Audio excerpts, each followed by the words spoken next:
as she lied breathless on that table. To me, my world came crashing down. To me, it's like everything went upside down, and I felt this very strong sword. It was like a piercing sword from the back. It came out through my heart. I remember looking at my wife, and my ears made a loud humming noise. I got this loudest ring ever. I started to feel dizzy, and I was holding my son, and my son was crying.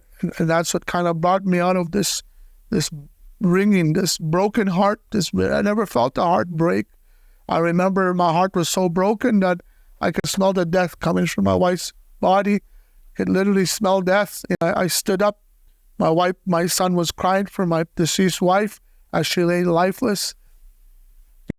I remember looking at her, and I was wondering, why didn't you say goodbye? I asked myself, why didn't she say goodbye? Why didn't she tell me she was going? Why did she? I had all these questions in my mind. The doctors came in later, and my parents, they had to walk me out, and we went into the waiting room. And there was a lot of family there. A lot of family were in that waiting room. A lot of praying Christians and men and women of God were praying.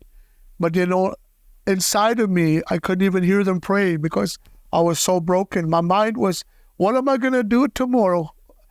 Who's going to help me send these kids to school? Who's going to help me feed these boys in the morning? My mind was so thinking of tomorrow. 4 months later, after my wife had passed away, we got a call from the doctors to come back. The autopsy report was there. The doctors sat me down, and they told me that the report was, they checked her brain. There was no brain aneurysm.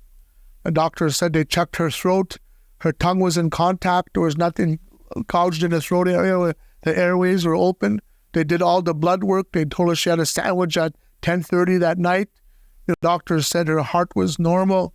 They said there was no cause of death. The doctor said she's 27 years old. She should be sitting beside you instead of being buried 6 feet under the ground. The doctor said, she's 27 years old and she's not a baby. It's not a SIDS death. But the doctors told me, today we're going to have to sign her off as unremarkable death, meaning there was no cause of death. I remember sitting there, and it didn't make me feel any better. It made me feel worse. I shut down. I was angry. I was waiting for this day for the doctors to tell me why my wife passed away. I was waiting for an answer. I wanted the answer.